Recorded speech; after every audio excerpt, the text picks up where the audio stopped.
How's it going, everyone? It is me, the Lone Vault Wanderer, and I'm here with... Salutations, everybody. It is Matty here. It's our second video for the day. We're just smashing them out. I'm looking forward to this. We're talking about Borderlands. So Borderlands? I see, this is the thing. This is why we don't record. We're talking about Bioshock.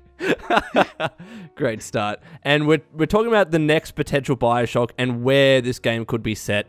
A lot of people have their ideas, and we want to talk about where we'd like to see or where Bioshock could be set for the next game. So, Maddie, how about you start with your number one top idea where you would like the next Bioshock to be set? So we dove into this on the podcast, thought it'd be a good idea to really get into some other ideas we had spinning around our head. Yeah. One that I had that I saw, I'll admit I saw it online and I started thinking about it more and more. And I was like, you know what, this would actually be kind of cool. And Lo made a great connection to a movie about this. And I was like, oh shit, it's less serious now, but a bubble city. Now, I'm not talking like Squidward's house floating up to the top of the sea type bubble city. I'm talking like there is a dome. We're going to talk to Simpsons movie for a sec. Yes. There's a dome over this city and it's separated from the rest of the world. And I think that would be really interesting. Because you could explain that in so many different ways, right? Mm-hmm. Exactly. Because, you know, it's always the theme of Bioshock is always about that utopia going to a dystopia, trying to escape from modern society and essentially crafting your own, right? So what would be interesting is just literally putting a bubble over it. And you're still living in that same society, not really away from it. You're still in it.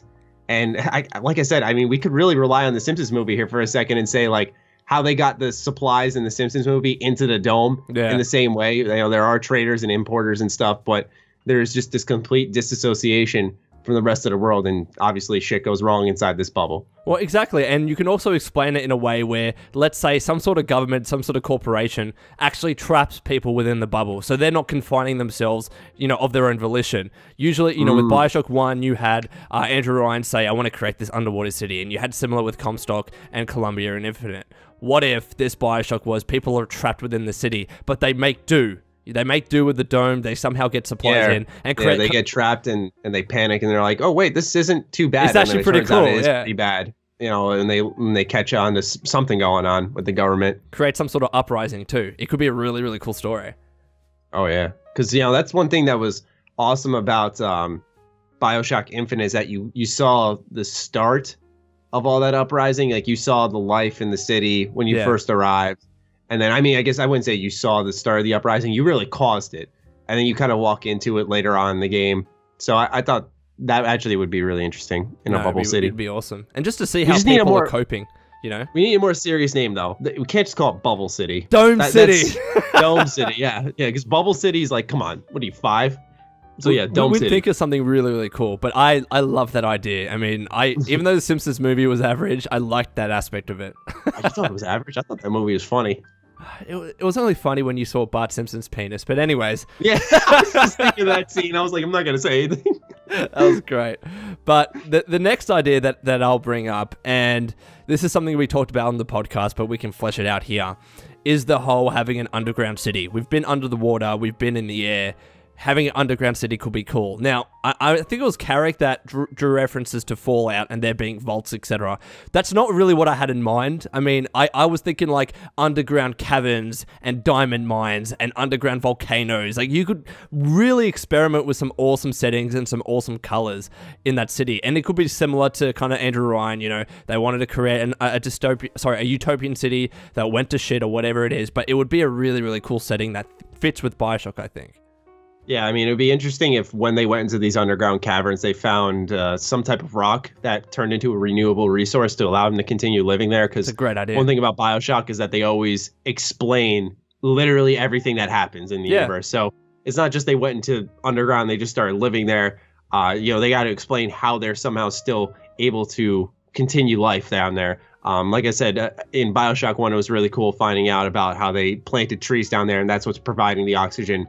That was such a great thing, yeah.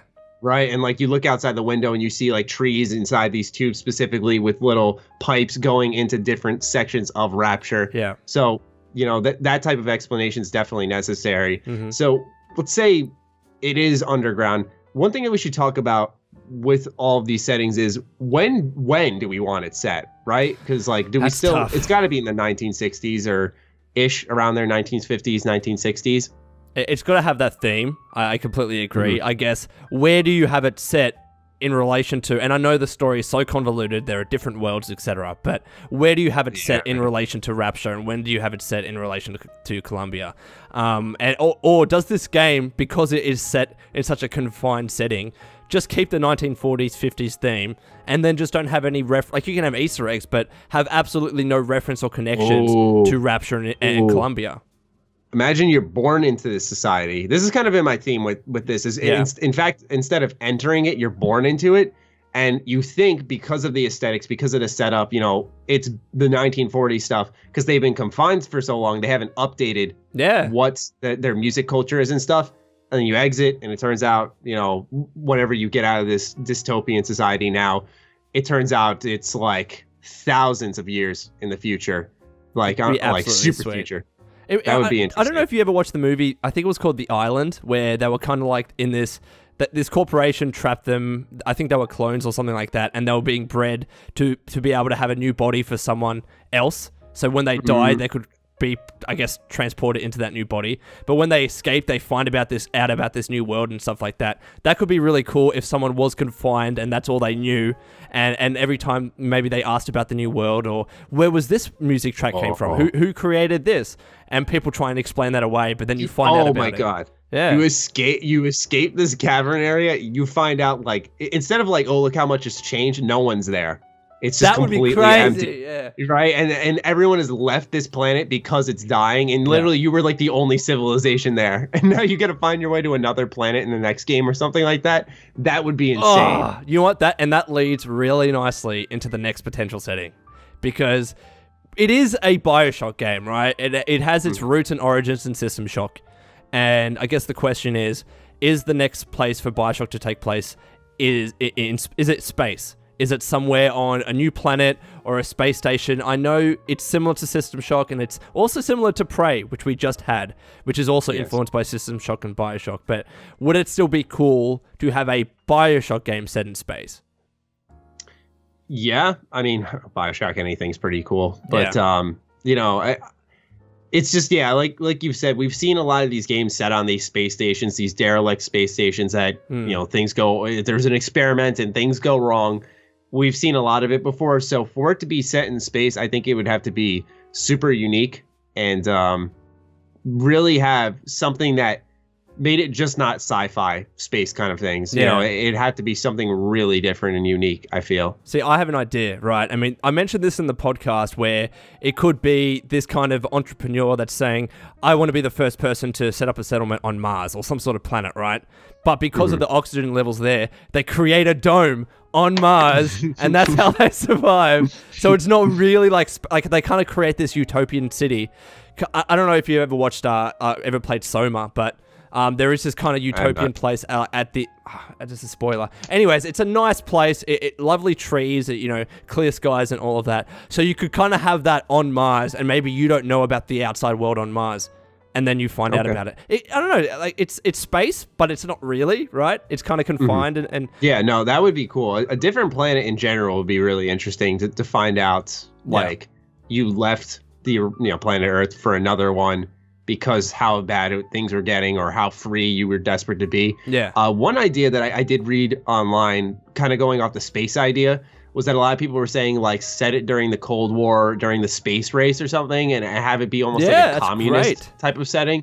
I think that would be really interesting too, like a Soviet Union space base or something along those lines. Yeah. That would definitely be a really interesting idea as well. But it's just, once again, for me, it boils down to how do you make it look interesting and appealing and different? Because, like I said, these space stations, these space bases, they all... look the same no matter what. They whether do. It was I know what you mean. In Prey or Wolfenstein: The New Order, when you're on the Nazi space base, they all really, and not in a bad way. They look cool. They're fun to explore, but they look the same. So what do you do to make space really interesting? Yeah, and the only way really is to kind of create your, like, to solve all the oxygen problems, etc., is to create this kind of giant building or some sort of structure to explain that away. And then within that structure itself, it just looks completely different, Yeah.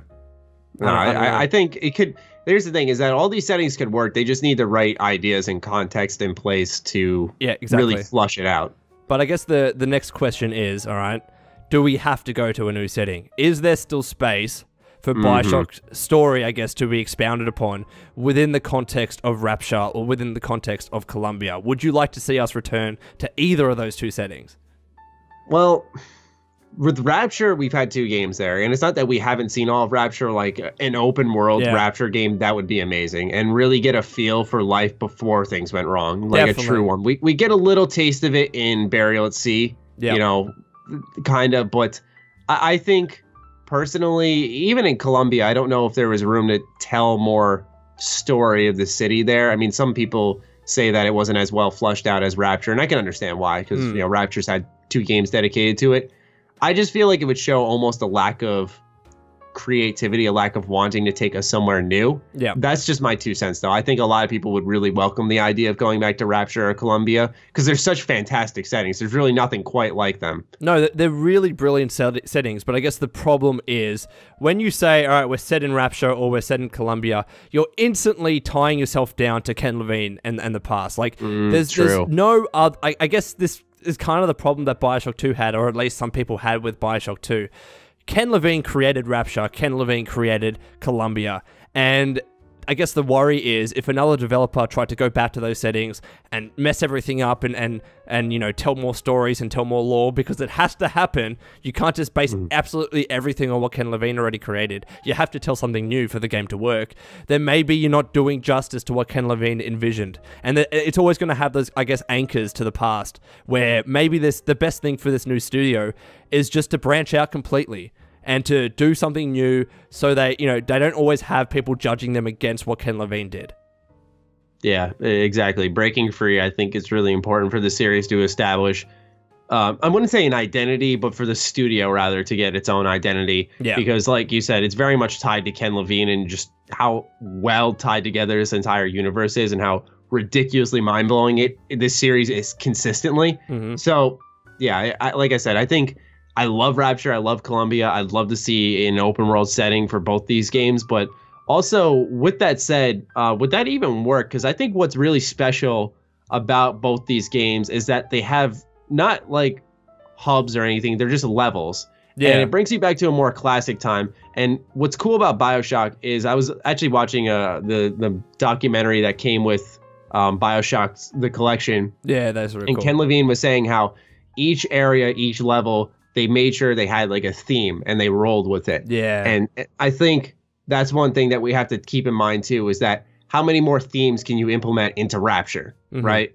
You know, and Rapture is only a set space, you know? You can't just keep adding more rooms and adding more levels. Yeah, exactly. And just saying, hey, by the way, this whole, you know, they went back to Rapture and they resurrected the city and it went to shit again. Like, that doesn't really work. So... There are problems with that. Like, you know, it would be nice in terms of nostalgia to go back to those settings, but as you said... We've had 2 games technically in Rapture. We kind of touch Rapture in Bioshock Infinite DLC. I do think, not necessarily in terms of story, because I think the story of Bioshock ended pretty well, but people are right in saying that with Columbia, they would have, like, I would have liked to have explored that a little bit more, because it was just one game and I didn't feel like we did that enough. So I guess in that regard, there's space to go back to Columbia, but how do you explain that? I know that's exactly the problem, though. It's like, I don't know. I feel like, I'd love to explore it more, because once again, it goes back to, it's such a good setting. It's just, what would you do? What's your purpose there? I mean, you just make like a life sim and live while life is good there, you know? No, exactly. What do you do with that? And also the problem is as well with trying to touch on any of the previous stories is that because of the way Bioshock Infinite, and I guess we know we're at the end of this video almost, so we'll talk about spoilers. The way Infinite ended just leaves the door open for so many possibilities and so many worlds and all of that kind of stuff that it would just be really hard to tell a story there, because you could say, well, what about this other world? And what about, like, it would be so hard. I don't know how I'd do it. With Infinite's multiple infinite universe idea, that, like you said, it leaves the door open for so many different places. And that's what got me thinking that, you know, will Bioshock develop into this series where each entry has the same DNA? For example, I always say this with Final Fantasy. It's got that Magica, you got your Moogles, you got this same DNA, the same things a lot of the time. but it's a different universe. There's a different story to tell, because one thing that we have to consider with all our ideas, whether it was the bubble city going to space, is how many societies all of a sudden want to up and leave and say, screw this, and do their own thing within this same universe that Rapture and Infinite were set in, right? So it's like, there comes a point where how ridiculous has it become? And it breaks a bit of the disbelief. You know, having two societies secede, one underwater, one in the sky, it's just kind of like a match made in heaven situation. It sounds right. It works just right. Yeah. But like when you add another one who's decided to go underground, or, hey, screw the sky. You see the city flying above Columbia and saying, hey, see you later. We're going to space. Yeah. You know, I guess that's the other situation where, you know, do you think that's what's going to happen? We're going to start just seeing the same DNA in a different universe because of how Infinite ended up? I think there's a chance that we could do that, because touching on what Elizabeth was saying about there being infinite universes with infinite possibilities, there would be universes out there that don't have Columbia and that don't have Rapture. So you could still have in that universe isolated someone seceding. I mean, maybe within each of these universes, the common thread is always the fact that there's a society that secedes and does something different. That could be the common thread that links everything. And it's really hard, because I could be mentioning this and you could be talking about this and someone would say, well, it doesn't actually make sense in terms of the lore and story of Infinite, because, you know, time travel and like touchy subjects such as this, such as like having different universes, it's always hard to have a story that makes sense without retconning itself through and through. It's so difficult. So I don't know what you do. I really don't. I mean, the thing, though, is that the cities can be roughly the same, but I think it also goes back to themes. Because, you know, with Bioshock 1, it was all about objectivism, I believe.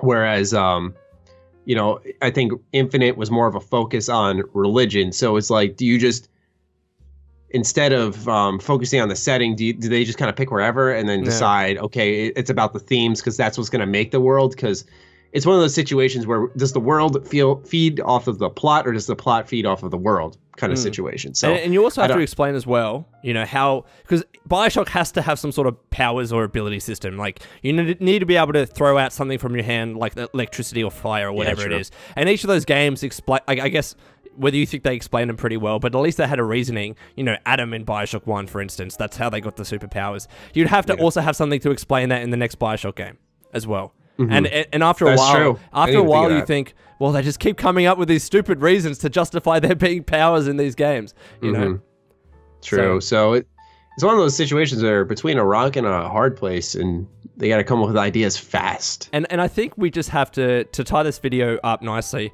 I think we just have to deal with it. If we want to see more Bioshock games, we have to accept the fact that there might be contradictions with what is already established in Bioshock, and there's probably no way to explain it fully and properly, and we have to just deal with it. Well, yeah, I think the surefire way of freeing themselves from it is just saying, okay, we have, you know, in a developer interview, just go, yeah, we're going based off of Infinite. At the end, there's infinite universes, and this is our own universe, and just go from there, and then explain, you know, we'll take it. We want these vigors of these plasmids, whatever you're going to call them this time around. We want those, so just give us a reasoning, a grounded one, of course, but it doesn't have to be crazy, because we know we're going to get them no matter what, because a lot of Bioshock is about the power and the gunplay at the same time. Exactly. So, you know, just give us the reasoning and then roll with the setting. Exactly. I think they'll be good. And we just, I know some people will nitpick, but I think me and probably you as well, we just won't nitpick unless it's really stupid reasoning. Right?